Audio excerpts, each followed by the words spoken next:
زمانہ تھا، ایک درخت کو لوگ پوجنے لگے، تو وہاں ایک صوفی تھا، عبادت گزار تھا، شب زندہ دار تھا، اسے پتا چلا کہ لوگ درخت کو پوج رہے ہیں، تو اس کے دل میں بڑی غیرت جاگی، توحید کی غیرت ہوتی ہے،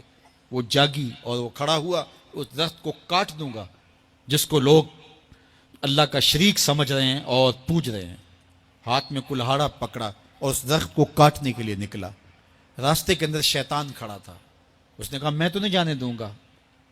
اور شیطان نے راستہ روکا، اس نے پٹک کے شیطان کو زمین پہ مارا اور اس کی چھاتی پہ بیٹھ گیا۔ شیطان بہت مکار ہے اور وہ ہر ایک کو ایک طریقے سے نہیں لوٹتا، اس کے بڑے مکر و فریب اور دجل و تلبیسات ہیں۔ اس نے دوسرا طریقہ اختیار کیا، اس نے کہا جناب آپ عبادت گزار ہیں، تہجد گزار ہیں، شب زندہ دار ہیں، آپ درخت کو کاٹیں گے، لوگ آپ کے مخالف ہو جائیں گے، پھر آپ کو ان کے مقابل کھڑا ہونا پڑے گا، اور سویرے شام لڑائی ہی لڑائی، آپ کی عبادتوں کے وقت میں خلل آئے گا،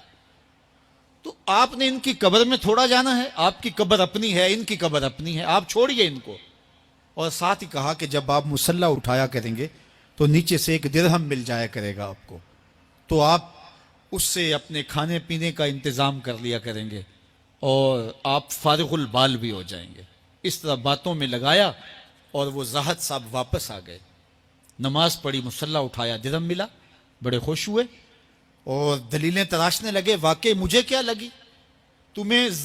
غیر سے کیا، تم اپنی نبیڑو، تم اپنی قبر میں جانا ہے، جائیں وہ بھاڑ میں، مجھے کیا لگے، مجھے ان کے بارے میں کیا پوچھا جانا ہے۔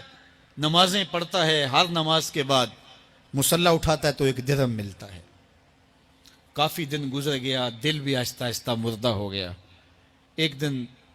مصلی اٹھایا تو کوئی درہم نہیں نکلا، پھر دوبارہ کلہاڑا اٹھایا، اٹھا،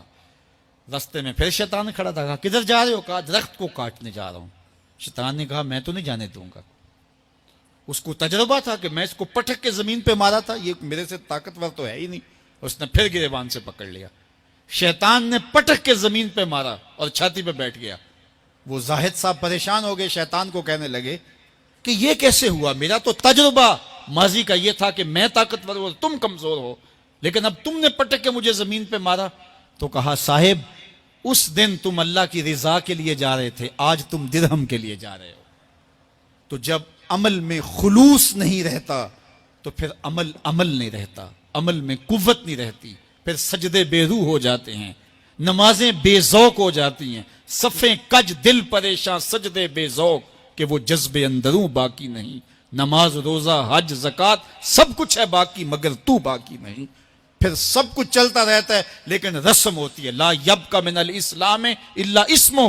ولا یبقى من القرآن الا رسمہ۔